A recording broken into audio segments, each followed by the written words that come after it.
Steph, episode 4 of Away. In the last episode, we got through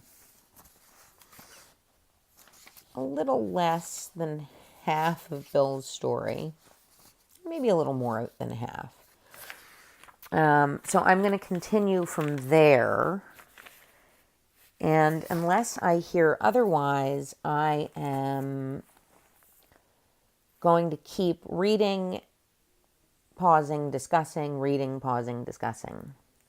At the moment, my little dog Uma, who is a rescue dog, who came here with the Humane Society from Korea, where she was destined to be soup, is sitting on the bed with me and looking very distressed that I am not paying her enough attention. As an aside, we also have 5 rescue cats. You know, before I met my husband, I had 3. I was a crazy cat lady. His ex-wife had 8, so I looked like totally sane. So I'm going to start on page 12 of Bill's story, which is sort of where we left off. The paragraph, my friend suggested what then seemed a novel idea. He said, why don't you choose your own conception of God? The friend, again, is Ebby Thatcher. The Oxford group had found him, or he had found the Oxford group, and he was bringing that to Bill with the hope that he could help Bill to get sober. Bill, as we know, now was very resistant to this, and after hours of conversation, it is said that Ebby, in a moment of complete frustration, said, why don't you choose your own conception of God? So it's there, why don't you choose your own conception of God, that open-mindedness was kind of born in the big book to the degree possible. That statement hit me hard. It melted the icy intellectual mountain in whose shadow I had lived and shivered many years. I stood in the sunlight at last. It was only a matter of being willing to believe in a power greater than myself. Nothing more was required of me. Nothing more was required of me to make my beginning. I saw that growth could start from that point, upon a foundation of complete willingness. I might build what I saw in my friend. So in this paragraph, Bill has taken step 1 and can now move into steps 2 and 3 with willingness. But what does that look like in my life? For me, that meant I was willing to admit that I could not stop drinking alone. I needed help. It meant that in order to get help, I would have to ask for help. And asking for help meant that I would have to choose to believe in what other people who were sober already were telling me. I don't have to bring God into it. I have to know I need help, ask for help, and take the advice of people who know how to solve my problem already. So, to establish and maintain the new order of things were essential requirements. Simple but not easy. A price had to be paid. It meant destruction of self-centeredness. I must turn in all things to the Father of light who presides over us all. God comes to most men gradually, but his impact on me was sudden and profound. So hop back up to simple but not easy. Bill sees the price that has to be paid as the destruction of self-centeredness. Firstly, if I thought that were true, I don't necessarily think that's a price to be paid. But I think in the beginning it may feel that way. Because if your defect, affliction, is self-centeredness, it may be real work to get rid of that attitude. But there is hope. In working with women, it was quickly apparent that self-centeredness was not the primary problem. So, with the idea of the destruction of self-centeredness, I want to ask you to look at that a slightly different way, to reframe that. We may have behaved in ways that were self-centered or we were full of bombast, but that's not quite the same as what the book says. I did think everybody was whispering about me, talking about me, hating me, judging me, because I was doing those things to myself. I hated myself. It's very natural to project that kind of self-loathing outwards. So I like to view the destruction of self-centeredness differently. I found it helpful to think of it as the construction or reparation of self-worth. Replace arrogance with confidence. Let me say that again because I think it's really important. Rather than the destruction of self-centeredness, I need to think of it as the construction or reparation of self-worth. Because if I was arrogant, it was only because I had no confidence. As for the Father of Light, my light was a few women in AA who told me that I never had to feel this way again. That was all the hope I needed, all the light anyone could ever want. Certainly there are some people who have white light moments, and more power to them. I don't want to deny anyone's experience or negate anyone's experience. Most people do come to spirituality, to God, slowly. And for many people, I think it's because there is a struggle, somewhat like Bill's.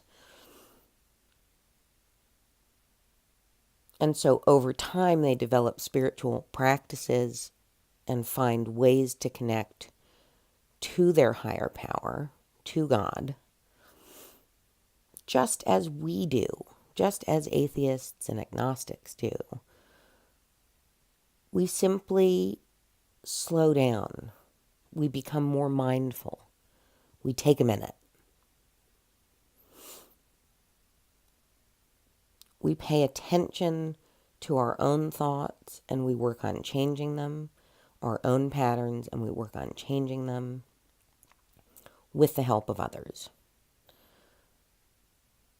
It's not so different. But if you're struggling and you really don't know which way this is going to go, I suggest exploring. I suggest exploring slowly, calmly. I've heard people say that my higher power started out as very small. And by that, they tended to mean the group. And then it expanded over time and it became bigger, more powerful. For many, it became the supernatural higher power, the omnipotent, the corporeal. But they say they started with something small, the group of drunks idea. Of course, I don't think that's small. I think one of the most powerful things in the world in AA, in any situation, is a group of people coming together with a common goal, supporting each other to reach that goal. That is incredibly powerful to me. It gives me shivers when I go into a big room or one of the meetings at a conference of AA, and that happens. It is, and there's thousands of people there, and I think, wow, that's a big deal. So hopping down to the bottom of page 14 now, my friend had emphasized the absolute necessity of demonstrating these principles in all my affairs. Particularly was it imperative to work with others as he had worked with me.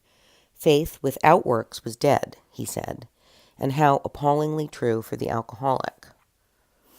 For if an alcoholic failed to perfect and enlarge his spiritual life through work and self-sacrifice for others, he could not survive the certain trials and low spots ahead. If he did not work, he would surely drink again.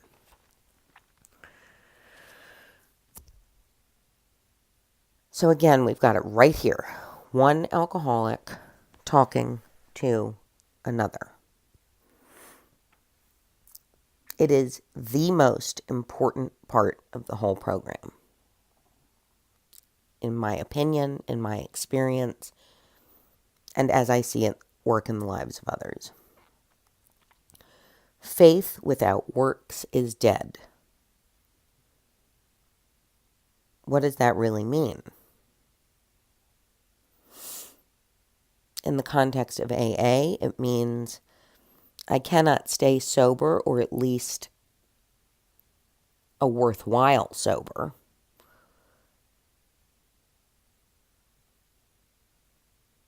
if I don't help others to do the same, if I don't give back what was so freely given to me.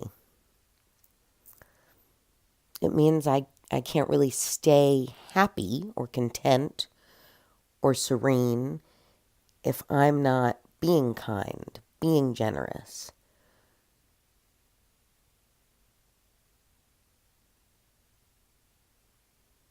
helping to end suffering or not contributing to suffering, rather contributing to the betterment of people and the world. Faith without works is dead.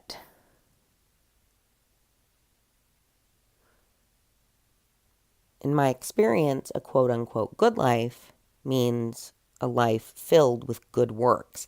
Not just in the rooms of Alcoholics Anonymous. That isn't always possible. Jobs, children, husbands, wives, partners, all children. I don't have any, so that doesn't come to mind immediately. Children, grandchildren, all kinds of things can get in the way of being of maximum service to your group. So certainly there are options like doing podcasts like this, or just reaching out your hand when you know someone has or is struggling with a drinking problem or a drug problem. But there is also just being kind and generous and giving of yourself in the real world whenever possible. The more good I do, not just think, not just say, but do, the better I feel about myself. Again, esteemable acts help build self-esteem. The Pope, I think a few years ago, said of prayer, you pray for the hungry and then you feed them. That's how prayer works. Without the action, the prayer is meaningless. God is meant to guide you, I think, in your actions. So in the case of an atheist like myself, I am meant to guide me because I do not feel as content if I do not give of myself, if I am not kind and generous. And I think I said this before, that does not mean no boundaries. That does not mean saying no when it's appropriate. I do try to put the oxygen mask on myself first, as they say, because only then am I able to be a better friend, a better wife, a better daughter, a better dog and cat mommy. If I'm struggling to breathe, I can't help others. So this is often as much about learning how to care for yourself, identify the practices that make you feel best in order to be the best citizen of the world you can be.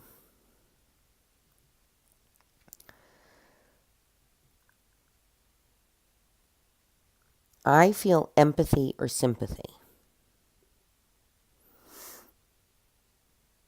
So instead of just feeling the feeling, I reach out a hand and I say, can I help? And I give them permission to say, yes, I need help, which, as we said earlier, is a difficult thing. Alternatively, I might say, I've felt the way you're feeling, and here are the things I did to feel better. I think it's in this part of the book that a lot of the more dogmatic members or fundamentalist members in the rooms sort of pluck out the idea that without God, you're doomed.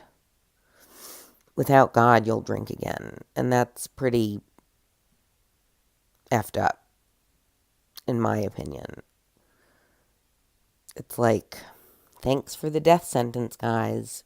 And that is just not at all what Bill wanted for the program. One of the Akron pamphlets, Spiritual Milestones in Alcoholics Anonymous, edited by Dr. Bob in 1940. And Dr. Bob was quite religious and had a strong religious practice.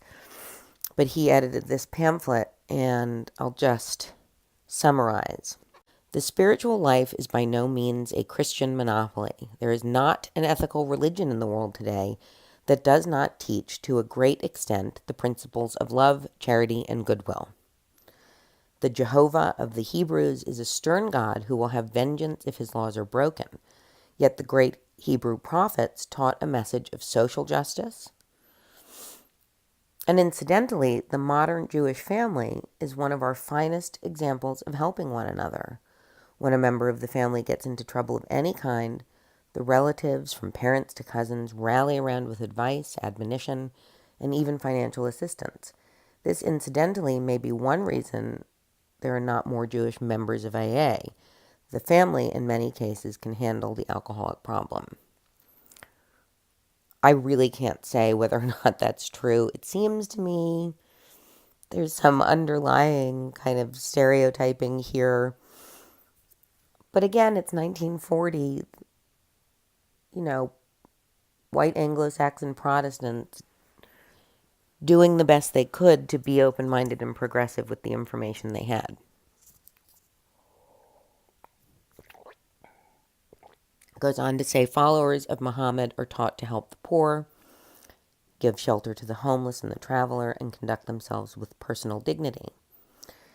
Consider the 8-part program laid down in Buddhism. Right view, right aim, right speech, right action, right living, right effort, right-mindedness, and right contemplation. The Buddhist philosophy, as exemplified by these 8 points, could be literally adopted by AA as a substitute for or in addition to the 12 steps. Generosity, universal love, and welfare of others, rather than considerations of self, are basic to Buddhism. I think that reemphasizes everything we've just been talking about. Moving on to the last page of Bill's story, page 16, the last 2 paragraphs. And moving on to page 16 of Bill's story, the last 3 paragraphs. An alcoholic in his cups is an unlovely creature. Our struggles with them are variously strenuous, comic, and tragic. One poor chap committed suicide on my way home. He could not or would not see our way of life. There is, however, a vast amount of fun about it all. I suppose some would be shocked at our seeming worldliness and levity, but just underneath there is deadly earnestness. Faith has to work 24 hours a day in and through us, or we perish. Most of us feel we need look no further for utopia. We have it with us right here and now. Each day, my friend's simple talk in our kitchen multiplies itself in a widening circle of peace on earth and goodwill to men. Boom! Faith has to work. But that faith does not have to be in a supernatural God.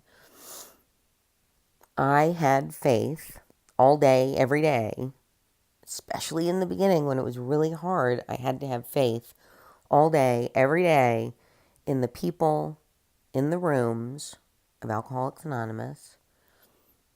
And this would apply to Narcotics Anonymous too, or really any 12-step program.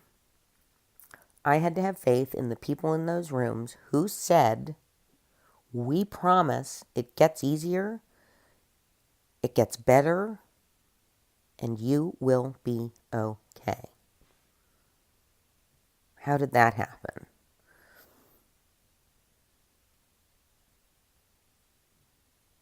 For me, it wasn't God.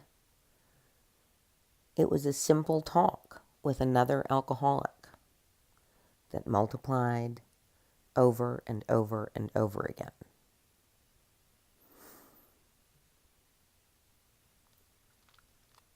Utopia, I think, is taking a little bit far.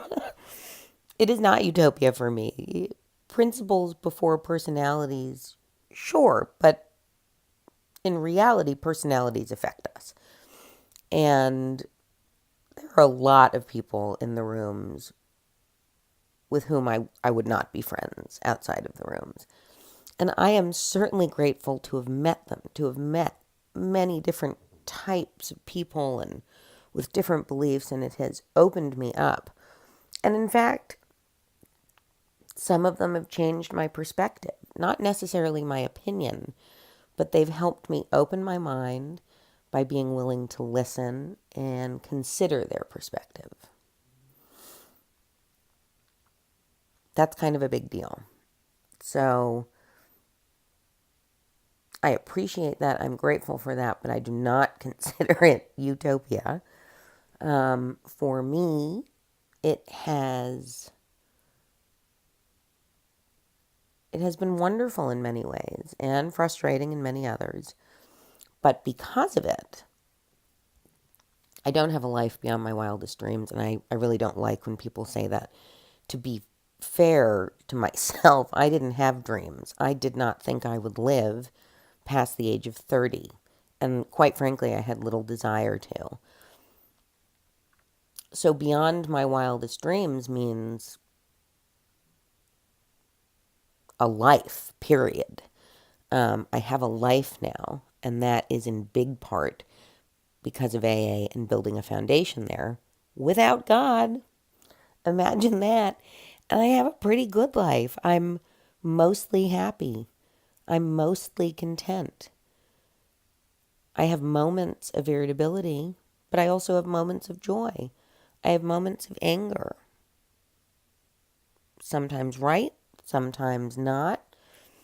But I'm able to let go of them faster. I don't seethe. I don't wallow in self-pity. I know how to get through it. That's not to say it doesn't crop up.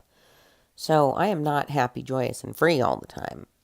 I might say I'm free all the time because I'm free from the chains of addiction, which is pretty great. And if you're grateful for that on a daily basis, that's a big deal. In your worst moments to think, gosh, this would be a lot worse if I were drunk or hungover. So freedom, I might say all the time. It doesn't always feel like freedom, but that doesn't mean it isn't. I think a lot of things in life don't come to us or present themselves in the way we want or expect. So it becomes our responsibility to look for them, to see them, to acknowledge them, to take a minute. I'll do an extra episode at some point where I read a lot of quotes and passages from later writings by Bill, because as he grew and changed, as we hopefully do when we get sober, his mind opened and his perspective changed. And he had a lot to say on the topic. And I think it's really important to read it and to know that people who hold up his writing in the big book as the Holy Grail are just ignorant of or willfully ignoring later writings by him. So, in a speech at a General Service Conference in 1965, he had a lot of pretty amazing things to say on the topic. And I still don't like him all that well, but one of the things I like best is when he said, "Simply because we have convictions that work very well for us, it becomes quite easy to assume that we have all of the truth. Whenever this brand of arrogance develops, we are sure to become aggressive. We demand agreement with us. We play God. This isn't good dogma. This is very bad dogma. It could be especially destructive for us of AA to indulge in this sort of thing." So I will leave you on that note and hope that I have provided a little guidance, perhaps made you feel less alone in your struggle or your agnosticism, your uncertainty, perhaps alleviated some worry that AA is somehow religious by necessity, and that you must be religious, or that you must be a theist. I am happier than I've ever been. That doesn't mean I'm happy, joyous, and free. But I am happier, and I have come further in my life than I ever expected, than I ever thought possible. My life is mostly chaos-free. I don't create chaos. I don't catastrophize in the same way I used to. It's just different. It is calm. It is not boring.